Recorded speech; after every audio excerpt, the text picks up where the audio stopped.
By all accounts, my life was once as ordinary as a slow trickle of rain against a window pane, steady and predictable, yet devoid of color. My name is Ethan Carter, and until recently, I was but a fatigued programmer in search of a spark, any spark, that might reignite the passion I had once held for creation. In my youth, I entertained big dreams, bold visions of game development, software breakthroughs, and digital artistry. Yet, over the years, the daily grind dulled my once eager mind. Day after day, I found myself staring at endless lines of code beneath the sterile glow of fluorescent lights, feeling the energy seep from my soul. I was adrift, resigned to a drab existence, until one late afternoon, my phone rang with a peculiar, low chime. I answered half-heartedly, expecting either a telemarketer or a concerned coworker from the office. Instead, I was greeted by a solemn, measured voice. "Mr. Ethan Carter," the man said, enunciating each syllable with formal precision. "I am calling from the law offices of Harding and Blackwell. I regret to inform you that your great-uncle, Arthur Carter, has passed away. He left you, as the sole beneficiary, a rather large piece of property, the Carter estate in Ravenshade." I had nearly forgotten about Uncle Arthur. As a child, I heard more whispered rumors about him than actual stories of his life. He was said to be eccentric, an explorer of odd realms of knowledge, a collector of antiques rumored to possess strange powers, and a man who seldom reached out to family. I was never sure why. Even my late father seemed uncomfortable talking about him. Now, it appeared Uncle Arthur had, despite his aloof ways, remembered me in his final testament. For a moment, I sat there stunned, unable to fully comprehend the magnitude of this inheritance. The lawyer continued to speak, stating that the estate was a Victorian mansion of considerable size, located in a remote and somewhat obscure hamlet known as Ravenshade, at the edge of some ancient wood, a place perpetually enshrouded in mist, or so the stories claimed. The lawyer asked if I could come in person. The formalities required my signature, after which the property would be transferred. I was told to expect a reading of the will, but beyond that, there were few details. I put in my request for time off at work, time they could hardly refuse, given how many saved vacation days I had accrued in my years of faithful service, and set off on a weekend morning for Ravenshade. The route was long and winding, an old highway that cut through dense forests, occasionally revealing glimpses of rolling hills and quiet farmland. My mind buzzed with questions. Why had Uncle Arthur left this place to me, of all people? What secrets did the house hold? By the time I reached Ravenshade, twilight was descending, filling the narrow roads with looming shadows. Street lamps flickered with half-hearted glow, casting slender beams against the vine-clad walls of old buildings. At the center of town stood a small cluster of shops, their signs faintly illuminated: a modest grocer, a cafe with tinted windows, and a dusty antique store. A few folks glanced in my direction but offered neither greeting nor hostility, merely curiosity that followed my arrival like a weighty hush. I pressed on, guided by the directions the law office had provided, the path leading me into the hills just beyond the main thoroughfare. There, perched at the end of a lonely lane, stood the Carter mansion. One might call it Victorian in style: sweeping spires, gables, and tall, narrow windows. Vines crawled up the walls as though trying to reclaim the structure. Twin gargoyles, carved from some dark stone, perched above the heavy oak doors, their expressions twisted into silent snarls. An overgrown garden wrapped around the estate, filled with hedges shaped in strange patterns and pale marble statues too weathered to recall their original forms. Bats looped overhead in erratic circles, uttering high-pitched squeaks into the night air. I recall stepping up to the front door, pushing it open with a resounding creak, and calling out a tentative hello. The foyer was expansive, its walls lined with faded tapestries depicting star charts, ancient symbols, and maps of unknown realms. A chandelier dangled above, its crystals glimmering with faint lamplight. The floorboards groaned beneath my weight. My footsteps reverberated through the halls, stirring dust motes into swirling patterns of silver. There was a peculiar smell, an aromatic mix of old books, candle wax, and something metallic. For the remainder of the evening, I wandered the mansion's corridors, occasionally snapping on a light switch. The wiring was old but surprisingly functional, though the bulbs themselves were weak, casting elongated shadows that danced over the walls. I found the library, an enormous chamber with shelves so tall they required sliding ladders to reach the topmost volumes. Rows of archaic tomes greeted me, some spines displaying English titles, others printed in languages I did not recognize, golden hieroglyphics, curling runes, swirling scripts that seemed to shift as I observed them. Eventually, I settled in what appeared to be the parlor, in front of a stone fireplace. The logs stacked inside were old and dry, so I managed to coax a small flame to life. As the fire crackled and snapped, I studied my surroundings. On a nearby table, I spotted what seemed like a journal. Its cover was made of a stiff, dark material, embossed with a curious emblem, an oval shape with radiating lines, reminiscent of an eye, or perhaps a portal. Opening it, I discovered pages brimming with neat handwriting, presumably that of Uncle Arthur. He wrote of dimensional anomalies, extra-dimensional corridors, and a traveler from beyond. My heart pounded at the mention of hidden technology, possible secrets buried beneath the mansion's foundations, and repeated references to an entity known as the Dominion, some interdimensional authority, if I understood it correctly, though the details were cryptic. Fatigue soon overtook me, and I dozed off in an old armchair. The wind outside lashed at the windows, howling like a lonely specter. An overwhelming sense of both dread and anticipation clung to my dreams. The following morning, I woke with a stiff neck, uncertain if the surreal images dancing in my mind had been conjured by the odd atmosphere or by actual recollections of reading that cryptic journal. I partook of a quick breakfast, canned goods I found in a surprisingly still-stocked pantry, before resuming my exploration of the mansion. The place was enormous. Corridors branched like labyrinthine arms, leading to all sorts of hidden nooks and odd compartments. Some rooms lay abandoned, with dust sheets covering furniture, while others looked as though someone had stepped out only moments before. I came upon a locked door at the end of one hallway. Its handle, shaped like a serpent swallowing its own tail, refused to budge at my attempts. That was the first sign that the mansion might harbor more secrets than I realized. I pressed my ear against the wood, hearing only silence on the other side. Reluctantly, I gave up, but a pang of curiosity tugged at me. Why would a single door be sealed off so securely in a house otherwise open? Midday brought me back into Ravenshade for the formalities at the law office. The procedure was relatively straightforward. The lawyer, a dour man with graying hair and neatly pressed attire, gave me a thick folder of documents, deeds, property surveys, and my uncle's last testament. There were cryptic instructions. The house is to remain in the Carter bloodline, never to be sold or abandoned. You must safeguard that which is sheltered within its walls. The lawyer seemed unperturbed by these archaic directives, showing only mild disinterest, as though he assumed them to be the ramblings of an aging mind. I returned to the mansion in the late afternoon. A soft drizzle fell, casting the estate into a world of diffuse gray. I spent the remainder of the day cleaning and taking stock of the place. Many of the antiques were dusty, their origins and purposes obscure. In one room, I found a grandfather clock whose hands moved backward, accompanied by faint ticking. In another, a small telescope peeked out a window, its brass fittings etched with planetary symbols. Each discovery filled me with equal measures of wonder and apprehension.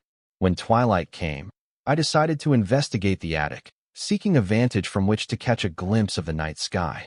The attic stairway was narrow and steep, illuminated only by a single flickering bulb. The air up there was stale, the rafters thick with cobwebs.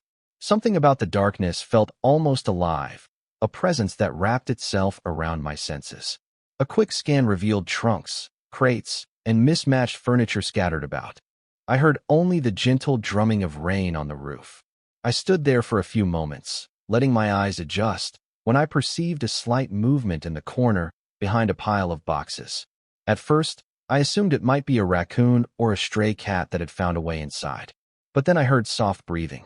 My heart pounded so fiercely that I almost turned to flee. Fear and curiosity clashed inside me. Slowly, step by step, I ventured forward. What I saw next shattered my grasp of reality. Crouched behind the crates was a figure, undeniably feminine in shape, her skin a soft shade of violet that shimmered in the dim light. Her eyes were a radiant gold, glowing as though lit by some inner flame, and her hair fell in glossy strands that curled around her face. She wore a simple garment, a patchwork of fabrics that seemed hastily sewn together. A sweet, delicate fragrance emanated from her, tinged with an electric hint of ozone. She stared at me with a mixture of alarm and desperation, her gaze darting toward the attic door as though considering whether to flee. I could hardly speak for several seconds, my mouth going dry. At last, I managed to stammer, Are you all right?" It was a ridiculous question under the circumstances, but it was all I could muster. Her expression softened, and her voice came in a gentle, musical tone that vibrated with otherworldly resonance. "I mean you no harm," she said, each word measured and precise, as though she had learned English by studying the shapes of letters and the echoes of speech. "My name is Seraph." She asked for my trust, or at least a chance to explain. We ended up talking there in the half-lit attic, the patter of rain accompanying our hushed voices. She told me she had arrived on Earth decades ago, pursued by a group called the Dominion, an interdimensional faction that governed the usage and control of cosmic travel gates. She, Seraph, was something of a fugitive, having stolen or perhaps borrowed technology that allowed her to traverse the boundaries between worlds. She had fled to Earth seeking sanctuary, and Uncle Arthur, during one of his own forays into hidden knowledge, had discovered her presence. Over time, a fragile alliance formed. He allowed her to remain in the mansion, using secret rooms and corridors to hide. In return, she helped him explore phenomena that defied earthly understanding. I nodded along, half in disbelief, but how could I doubt my own eyes? The purple hue of her skin, her luminous golden irises that glowed like embers in the dark, even her voice. These were undeniable proofs of her unearthly origin. She went on to explain that the Carter estate was no ordinary house. It had been constructed, at least in part, to harness interdimensional energies.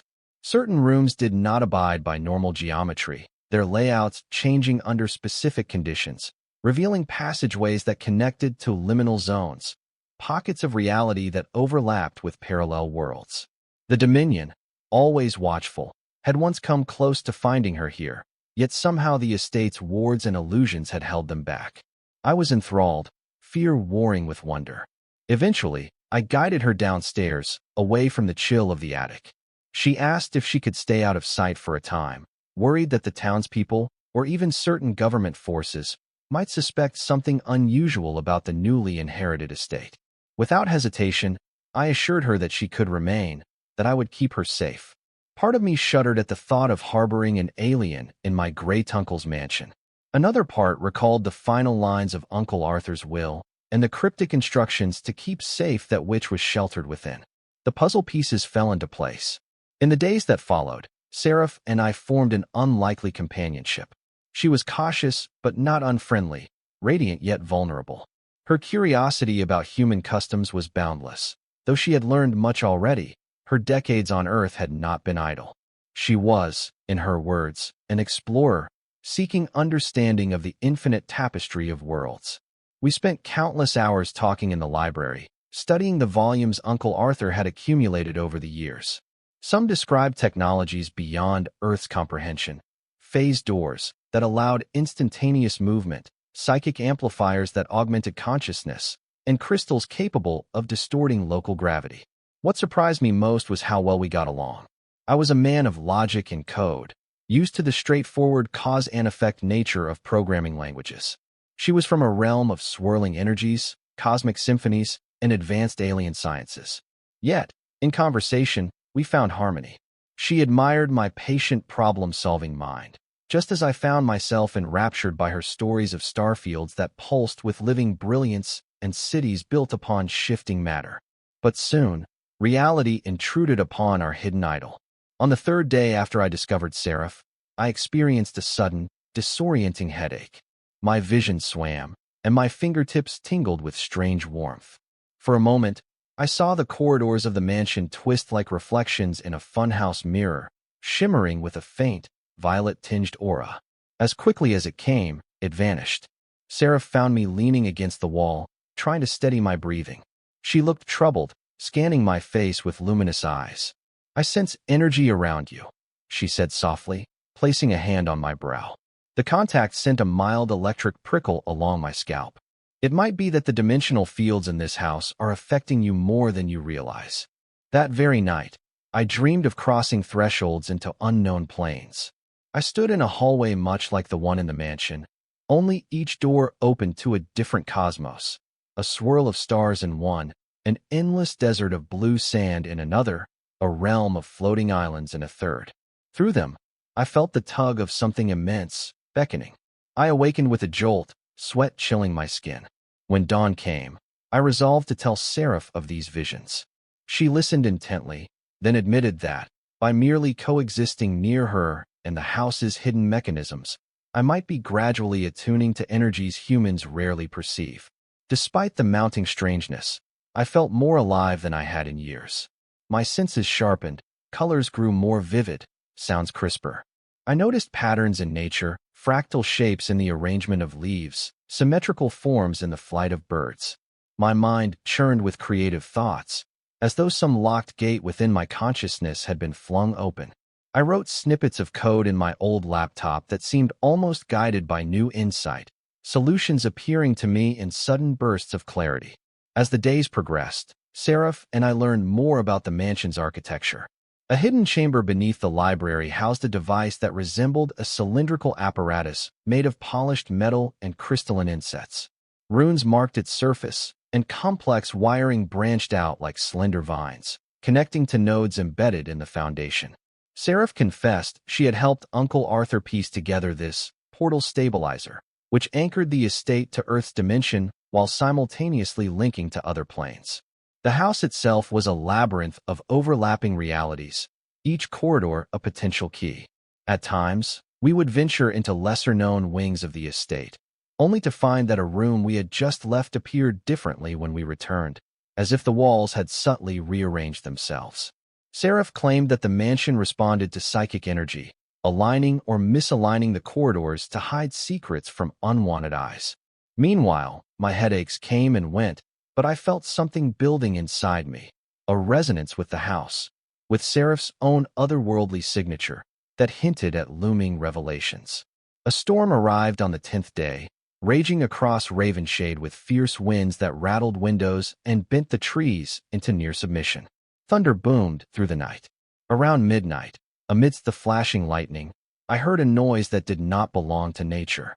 Through the rain, a pair of vehicles approached the mansion's gates. Their headlights pierced the gloom like searching eyes. I peered from an upstairs window, a deep unease curling in my gut. From the first vehicle stepped 3 figures dressed in dark suits, umbrellas raised against the driving rain. The second vehicle carried individuals adorned in strange attire, flowing robes, the color of midnight, with an emblem resembling a broken circle embroidered on the breast. There was something off about the way they moved, as though they barely touched the ground. Panic surged within me. Had the Dominion found Seraph at last? Or was it some earthly faction after the house's power? Seraph joined me by the window, her eyes wide with alarm. "They are here," she whispered, voice trembling. "Both sides." We rushed to the foyer, hearts pounding. A brisk knock echoed through the front doors, followed by a low voice. "Ethan Carter, we know you're in there. We need to speak with you. Government business." I steeled myself, turning to Seraph. "Hide," I hissed. She vanished into the shadows of a side corridor, her movements lithe and silent. Summoning my courage, I opened the door. Rain pelted the threshold, and a tall man in a sodden suit stepped forward, flashing a badge I only barely recognized as belonging to some clandestine branch of the government.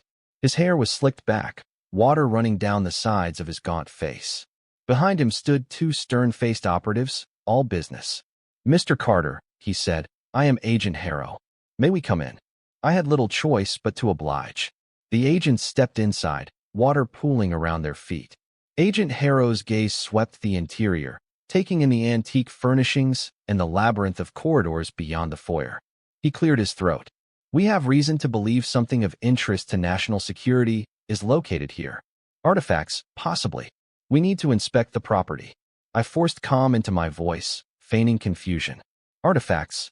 This is my great-uncle's estate. I don't know what you're talking about." Before Harrow could respond, a second series of knocks resonated against the doors, which I had only partially closed.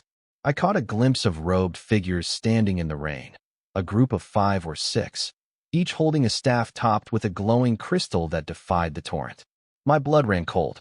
Seraph had mentioned the Dominion's agents rarely traveled alone, preferring to move in groups that could manipulate dimensional folds. "What in the world?" muttered one of the government operatives, reaching beneath his jacket for a sidearm. I braced myself as I swung open the door again. A robed woman stood at the forefront, her eyes burning with an eerie light. Her voice slithered into the foyer like a serpent. "We are the Dominion's chosen envoys. We come seeking one who is harbored here, an interloper who violates the sacred boundaries of the cosmos. Relinquish her to us, and we will cause you no harm." Agent Harrow and his men exchanged glances brimming with uncertainty, evidently caught off guard by this bizarre intrusion. The robed woman stepped forward, undeterred. In the gloom of the storm, lightning illuminated her angular features, revealing a face that was not entirely human. The planes and angles almost too perfect, the pupils an unnatural silver. She raised her hand, the staff's crystal pulsing with a sickly glow. I tried to stall them both. "I don't know what you're talking about. There's no one else here." But the tremor in my voice betrayed me. Agent Harrow's expression darkened. "Carter, we have intel that says otherwise," he snapped, ignoring the robed figures for the moment. "We will search this place top to bottom if we must." The robed woman let out a scoff, stepping closer. "Your petty Earth laws are inconsequential. The Dominion has jurisdiction over all who tamper with dimensional rifts. You will surrender the fugitive named Seraph, or face the consequences." Seraph, who had been silently edging along the corridor, appeared as though she might be cornered from both sides. I could hardly breathe, wanting nothing more than to protect her. The Dominion, the government, both were here, threatening to tear apart the fragile sanctuary that had so recently felt like home. Yet something unexpected happened. The wind within the foyer shifted. A flicker of violet light danced across the walls, and I felt an energetic surge flow through me, similar to my headaches, but infinitely more potent. The house, its very essence, reacted. The electric lamps dimmed, then crackled with renewed brightness. Doors that led to empty rooms now yawned open, revealing swirling patterns of color. The robed emissaries of the Dominion uttered exclamations in some alien tongue, and the government agents staggered back in alarm. I could sense something. The twisting passages, the hidden machinery beneath the floors, the ancient runes carved into the estate's foundations. They were calling out, responding to me. Seraph was right. The house and I had become linked. With adrenaline coursing through my veins, I seized that connection, focusing my mind on the swirling energies that permeated the structure. I willed the corridors to shift, to block the intruders, to open a path for Seraph and me. The building groaned as if alive, beams creaking. The robed figures raised their staves, trying to pierce the illusions forming around them, but the corridors melted into shifting arrays of walls and doorways. Agent Harrow shouted for his men to regroup, but they became separated, each stumbling into a different hallway. The Dominion envoy hissed incantations that flared in bursts of silver light, but the mansion's own defenses, augmented by my fledgling abilities, overpowered their attempts at control. I grabbed Seraph's hand. Her touch sent waves of warmth surging up my arm. Together, we bolted through a newly formed passage that spiraled downward, dimly lit by flickering sconces. Behind us, the cacophony of shouts and arcane chanting mingled with the roar of the storm. The path ended at the hidden chamber beneath the library, where the cylindrical portal stabilizer stood waiting. "Ethan, we have to act fast," Seraph cried, scanning the device's glowing runes. "If they manage to disrupt this machine, the Dominion can seize control. The government, too, might try to harness it for their own ends." I nodded, breath ragged. "Then let's do what we must to keep it safe." She began adjusting the crystalline insets, each responding to her light touch with hums of energy. I placed my hands on a panel that seemed designed for palm recognition, though it was clearly not of earthly origin. My mind throbbed, visions of swirling galaxies dancing before my eyes. I could almost see the invisible lines connecting the mansion to infinite planes. The device pulsed once, twice, then the hum intensified, reverberating throughout the foundation. A violet brilliance flooded the chamber, shifting to gold, then to a hue beyond normal perception. Upstairs, I heard footsteps closing in. The Dominion's incantations grew louder, more desperate, while Agent Harrow's barking orders clashed with their chanting. The entire mansion seemed on the verge of collapsing under the strain of contending forces. The swirling energies beckoned, promising sanctuary if we could only step through. I turned to Seraph, who gazed at me with both hope and concern. "Are you sure?" I asked, voice trembling. "I don't even know where this will take us." She raised a trembling hand to my cheek, her golden eyes luminous with trust. "Not all journeys have a map, Ethan Carter," she whispered. "But together, we will find our way." Without another moment's hesitation, we activated the final sequence. The house itself shuddered, the stabilizer's hum reaching a crescendo that made every hair on my body stand on end. A wall of light formed around us, shimmering like the surface of a rippling pond. A thunderous boom echoed through the mansion, as though the storm itself had struck from within. The next instant, everything went silent. It was as if we had been plucked from reality. For a timeless span, I experienced a weightless drift through swirling colors and sounds that defied description. Fleeting images of worlds unknown flickered by, realms of towering crystal spires, of sprawling biotech forests, of silent black voids dotted with star clusters.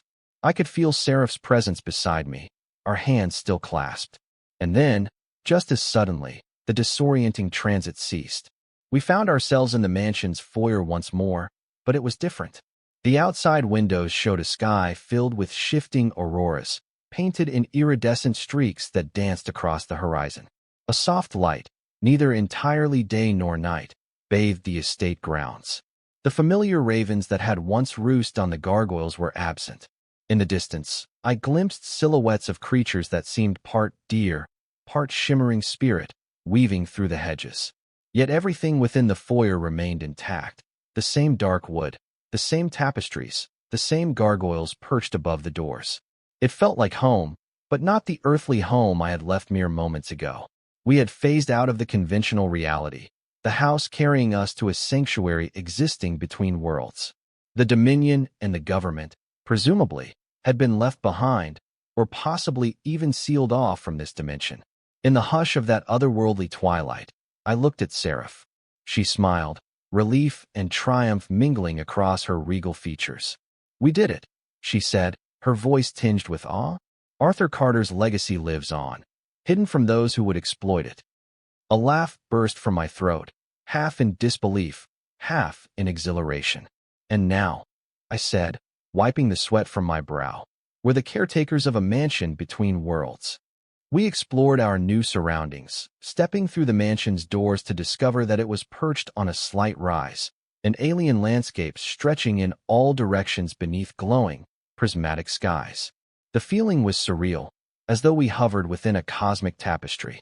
Occasionally, we ventured back inside, testing the corridors that once more seemed to shift and change in response to our presence. It was then I realized the mansion had grown quieter, as though content, now that it had reached this pocket beyond prying eyes. Over the following days, Seraph showed me how to adjust the stabilizer, ensuring the house's position remained stable. I began to notice that my senses, heightened from our prior experiences, grew more acute in this environment. I saw the faint outlines of dimensional folds drifting at the edges of my vision, like translucent veils. We lacked contact with conventional Earth, but neither of us felt truly cut off. It was as if we had traded one life of monotony for another of limitless wonder. I thought often of the people back in Ravenshade. They would surely wonder what had become of the Carter mansion. Rumors would swirl, ghost stories and legends forming around the estate's sudden disappearance. But perhaps that was how it was meant to be, a place receding into myth. I pictured the government agents searching fruitlessly through the empty grounds, and the Dominion's robed envoys fuming at their failure. Yet, through the mansion's power, I knew we were forever beyond their reach. Seraph and I continued our studies together, unraveling more of the house's secrets. The library remained a trove of forbidden knowledge, including volumes on dimensional bridging and cosmic harmonics. The hidden device beneath the library served as both an anchor and a gateway. We discovered ways to open portals to other realms, stepping briefly into shimmering forests where flora glowed with hidden luminescence, or into astral seas where whale-like beings soared through star-dappled currents. Each new venture reinforced a single truth. Existence was vaster, more intricate, than anything I had ever conceived in my life behind a desk. In the midst of these explorations, Seraph and I grew close, bound by more than shared secrets. There was an unspoken tenderness in the way she would rest her hand on my shoulder after an arduous portal calibration, or the gentle laughter that sparked whenever we encountered some cosmic marvel. Our vulnerabilities came to the forefront, my lingering doubts about my place in this grand tapestry, her sorrowful memories of fleeing from her own people and from the Dominion's oppression. Yet together, we created a home in that phantom mansion. Weeks drifted into months, though time in that dimension was difficult to measure by Earth standards. My old concerns, project deadlines, office politics, the stress of the daily grind, felt distant, as though belonging to someone else's memory. At times, we would catch glimpses of Earth's reality, uncertain visions of roads and forests, of the dusty interior of some government warehouse that might contain confiscated notes from the Carter estate. But none of it held the weight of our present. Eventually, Seraph and I succeeded in refining the mansion's dimensional alignment so that it could slip more easily between worlds if we desired. The final piece of Uncle Arthur's puzzle was to ensure that the estate would remain safe for all time. Seraph insisted that we keep the stabilizer's coordinates malleable, never settling on one realm for too long, lest the Dominion decipher our pattern. And so the mansion became a traveler itself, quietly journeying through the hidden corridors of the cosmos. Years passed, in a way that defied the conventional ticking of clocks. Back in Ravenshade, it was said that folks still spoke of the Carter mansion, telling newcomers that it had vanished one stormy night, leaving behind only a gnarled gate and an overgrown foundation. Some claimed they saw strange lights or heard eerie whispers on moonless evenings near the site. A few insisted the house was merely hidden behind illusions, and that if you approached at the right angle, you might catch a glimpse of towering spires rising from the darkness. The story wove itself into local legend, scaring children yet igniting the imaginations of those who dared to dream of bigger worlds. As for me, Ethan Carter, I left behind a monotonous life for something extraordinary. I once thought writing code for endless hours was my destiny, but destiny, it seemed, had other designs. Through Uncle Arthur's inheritance, I inherited not just a mansion, but a cosmic gateway. I found a purpose I never dreamed possible, a responsibility to guard and explore. And I discovered a companion who embodied both grace and mystery, the alien beauty named Seraph, whose golden eyes shone with compassion and curiosity. We remained in that ever-shifting mansion, traveling between worlds, forging alliances with strange beings, sometimes returning to Earth's periphery only to slip away once more. Each realm we visited expanded the breadth of our understanding. We marveled at suns that sang like living choirs, at civilizations that cultivated living architecture grown from crystallized starlight. We encountered dangers, too, drifting anomalies that swallowed entire star systems, or monstrous creatures that prowled forgotten dimensional byways. But we overcame them together, supported by the Carter estate's protective wards, the knowledge it contained, and the unwavering bond we shared. On a quiet morning in whichever dimension the house currently occupied, Seraph and I stood on a balcony that overlooked a sky awash in gentle violets and golds, a realm that seemed to reflect her own regal hues. A warm breeze caressed our faces. She took my hand, and I could feel her pulse thrumming in harmony with my own. "This is our life now," she said, eyes shimmering, "a journey with no bounds." I nodded, filled with gratitude and a profound sense of calm. "And I wouldn't trade it for anything," I replied. A hush fell over us as we simply took in the beauty before us. Below, in the mansion's garden, flowers of alien origin mingled with earthly roses, each petal shining with dewdrops that refracted the spectral light. Occasionally, a glimmer of memory recalled the anxiety-ridden days of my old job, the hustle of a world that often overlooked life's mysteries. Yet in that moment, I felt an unshakable certainty that we had chosen rightly. Perhaps, one day, The Dominion might find a way to track us across the plains, or the government might amass advanced technology to penetrate the mansion's illusions. But Seraph and I understood that we would face those challenges united, prepared by the arcane legacies left behind by Arthur Carter. The house, that ancient Victorian estate, was more than just wood and stone, more than mere architecture. It was a living testament to discovery and wonder, a fortress from which we could peer into the cosmic unknown without fear. In that dawn's hush, I reflected on how life can change when one dares to open the door to the unexpected. A single phone call had led me to an inheritance beyond imagination, a destiny that wove me into the tapestry of infinite realities.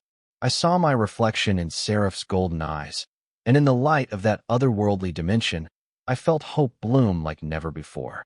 Yes, we remained in the realm between worlds, guardians of a secret that bridged countless realities. The Carter Mansion stood with us, an ever-faithful sentinel, its corridors ever ready to transform. We would continue exploring, forging new friendships, uncovering ancient wonders, and perhaps one day share this knowledge for the good of many. Until then, we were content in our hidden sanctuary, at peace, and brimming with anticipation for all the mysteries yet to come. And so our story reached a gentle, joyful conclusion, though not an ending, for our journeys had only just begun.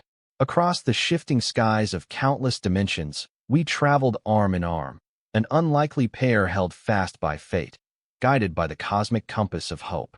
If you ever find yourself in the misty roads of Ravenshade, and if the wind carries a soft hush, you might hear the distant echo of our laughter, dancing on the thresholds of worlds unseen, reminding you that magic and love can be found in the most unexpected of places.